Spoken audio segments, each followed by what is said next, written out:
Como eu sempre digo ao começarmos estes estudos, é bom estar contigo. É bom partilhar contigo mais um pouco destes estudos, desta série de estudos que nos mostram Deus que nos quer trazer luz e que nos dá paz nos dias atuais. Neste estudo e no próximo nós iremos continuar a falar de lei. No estudo anterior nós falámos algumas vezes da lei dos 10 mandamentos. Neste estudo e no próximo, como eu dizia há pouco, vamos olhar para cada um dos mandamentos dessa lei. Como vimos antes, a lei de Deus mostra-nos o caráter do seu autor. Repara naquilo que diz um dos salmistas acerca da lei e da observância dessa lei. No Salmo 119, no verso 165, um texto que vimos no estudo anterior, diz-nos assim: muita paz têm os que amam a tua lei e para eles não há tropeço. Muita paz têm os que amam a tua lei. Quem não deseja viver em paz? O propósito destes estudos é luz e paz. E, portanto, este é mais um dos assuntos que nos poderá trazer paz. Aqui está a solução. Observar a lei de Deus. Obedecer àquilo que Deus nos pede. No estudo anterior também vimos que Jesus dividiu a lei em 2 grandes mandamentos.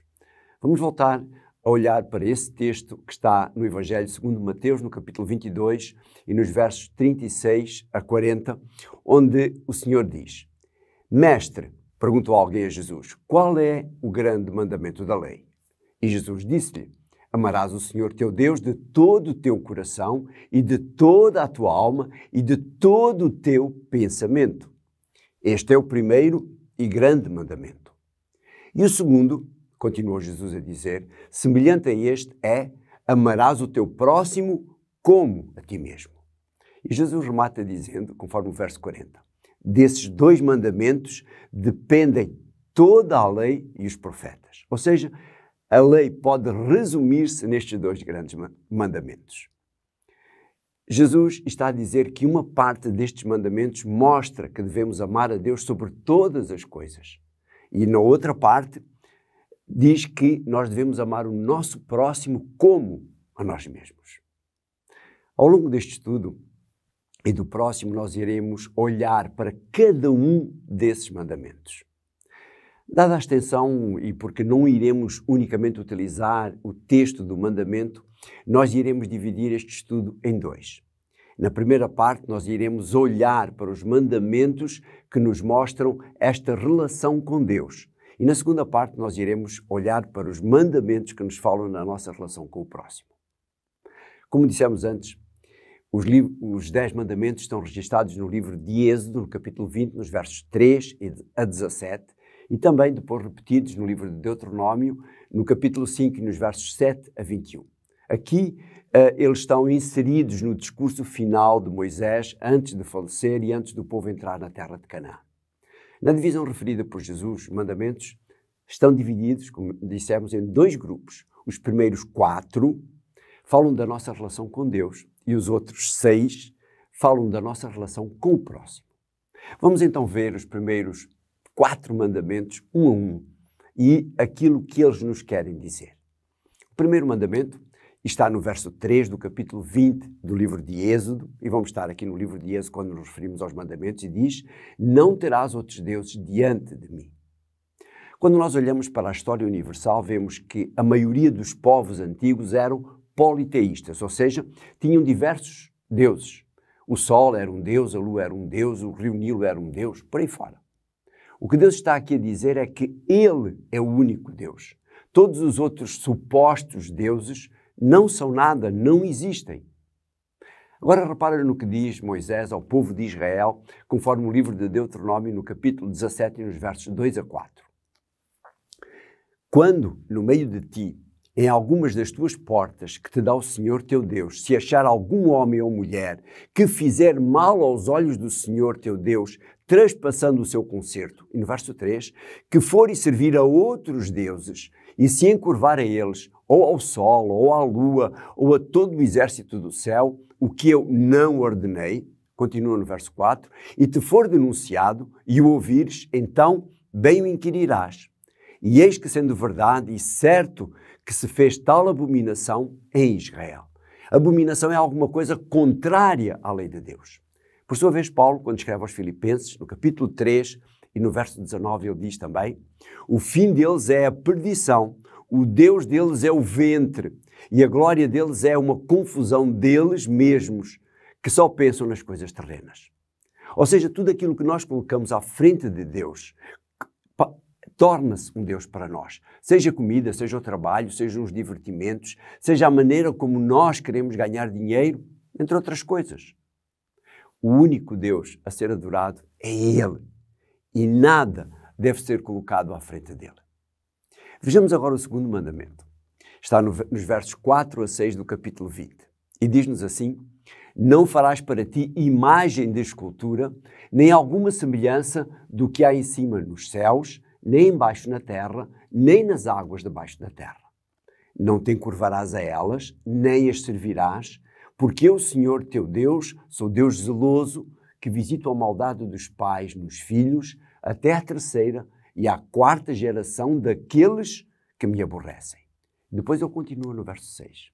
E faço misericórdia em milhares aos que me amam e guardam os meus mandamentos.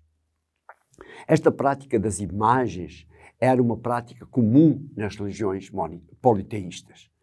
E as pessoas queriam ver aqueles a quem adoravam. E nós encontramos isso hoje muito, especialmente na região hindu. Esta é uma característica humana. Temos de ver para crer. Mas Deus é bastante enfático quanto às representações daquilo que é adorado.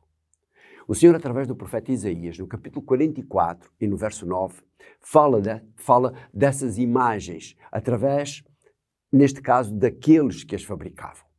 Diz: todos os artífices de imagens de escultura são vaidade, e as suas coisas mais desejáveis são de nenhum préstimo, e as suas mesmas testemunhas nada veem nem entendem, para que eles sejam confundidos. O próprio Jesus nos diz como deve ser a nossa adoração a Deus, nunca através de imagens. Escreve João no seu Evangelho, no capítulo 4 e no verso 23. Mas a hora vem, e agora é, em que os verdadeiros, repara bem, em que os verdadeiros adoradores adorarão o Pai em espírito e em verdade, porque o Pai procura tais que assim o adorem. Jesus diz que Deus deve ser adorado por meio da fé, mas que essa adoração deve ser racional, compreendendo o que estamos a fazer e quem estamos adorando. Talvez tenhas sido ensinado ou ensinado a adorar imagens de santos esses criados pela Igreja. Mas como nós vimos, Deus é bastante enfático. Devemos adorá-lo a Ele e não devemos adorar representações de quaisquer outros deuses ou até mesmo dos santos. Passemos ao terceiro mandamento.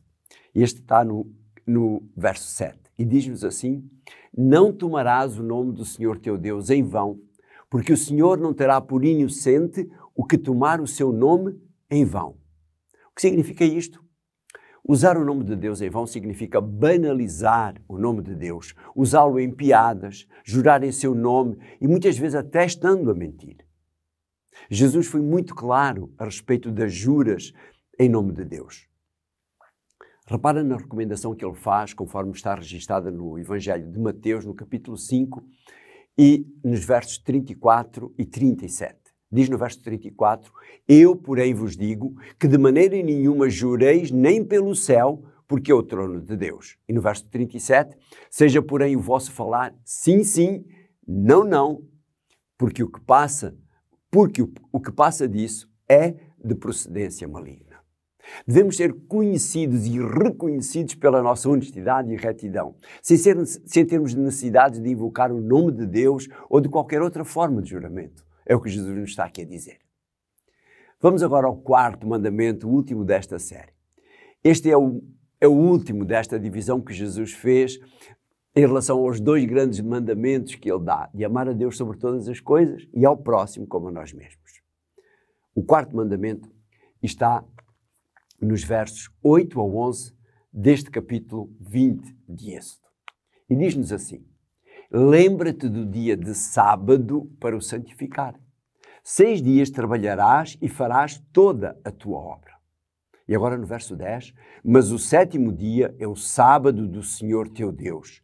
Não farás nenhuma obra, nem tu, nem o teu filho, nem a tua filha, nem o teu servo, nem a tua serva, nem o teu animal, nem o teu estrangeiro que está dentro das tuas portas. O verso 11, porque em 6 dias fez o Senhor os céus e a terra, o mar e tudo o que neles há, e ao 7º dia descansou. Portanto, abençoou o Senhor o dia de sábado e o santificou. Santificar significa separá-lo, fazer dele um dia diferente dos outros, e isso por diversos motivos. Não trabalhar, não temos os mesmos divertimentos, irmos e aproveitarmos para ir à casa de Deus. O principal deste mandamento leva-nos ao livro de Gênesis. No capítulo 2 e no verso 2, vê aquilo que Deus diz. E havendo Deus acabado no dia 7º a sua obra que tinha feito, descansou no 7º dia de toda a obra que tinha feito. E agora repara no verso 3. E abençoou Deus o dia 7º e o santificou, porque nele descansou de toda a sua obra que Deus criara e fizera. Sim, este mandamento leva-nos para o final da criação. Antes que existissem nações, antes de Deus ter escolhido uma nação em especial para o representar perante as outras. Provavelmente já ouviste dizer que o sábado foi dado para os judeus e não é válido para os outros cristãos. Isso não é verdade. O sábado, como dia de repouso, foi dado por Deus no 7º dia da criação, no fim da criação. Foi aí que Deus criou a semana de 7 dias, 6 dias para trabalhar e o 7º dia para nós podermos descansar. Deus separou este dia para que nele nos lembrássemos quem nos criou, quem é digno da nossa adoração, de quem nos conhece e de quem sabe o que é melhor para cada um de nós. Este mandamento é tão importante que mais à frente nós iremos dedicar um estudo completo. Só ele. Espera, aguarda e verás então. Esta primeira parte da lei termina com uma bênção para aqueles que reconhecem Deus como seu Criador. Vamos voltar ao verso 11. E no verso 11 diz-nos assim, porque em 6 dias fez o Senhor os céus e a terra, o mar e tudo o que neles há, e ao 7º dia descansou. Portanto, abençoou o Senhor o dia de sábado e o santificou. Ao Deus abençoar o dia de sábado, está a abençoar aqueles também que nele repousam. Prezado amigo, amiga, os 10 mandamentos são a base de toda a moral e de toda a justiça. Servem para nos guiar na nossa relação com Deus e com o nosso próximo. Obedecer-lhe dá-nos paz na nossa relação com os nossos semelhantes e melhora a nossa relação com Deus. Eu convido a que pegues na tua Bíblia e olhes para cada um destes mandamentos com oração, pedindo a Deus que te ajude a compreender o verdadeiro sentido de cada um deles. A observância dos mandamentos mostra que amamos a Deus e que amamos também o nosso semelhante e que nos preocupamos com ele. Por si próprio, nós, seres humanos, não conseguimos cumprir estes mandamentos. No entanto, as Sagradas Escrituras dizem-nos que é possível com a ajuda de Deus e que Ele está disposto a ajudar cada um de nós a obedecer-lhe. E como temos dito em todos os estudos, se quiseres mais informação sobre este assunto que nós estivemos a ver, sobre estes 4 mandamentos, envia-nos uma mensagem para o endereço de e-mail que aparece aí na tela e com todo o gosto nós te enviaremos o material para poderes estudar. E se quiseres uma Bíblia semelhante a esta, pede-a também, que nós com todo o gosto faremos chegá-la até ti. E não te esqueças, no próximo estudo vamos continuar a ver os outros 6 mandamentos. Um abraço e até lá.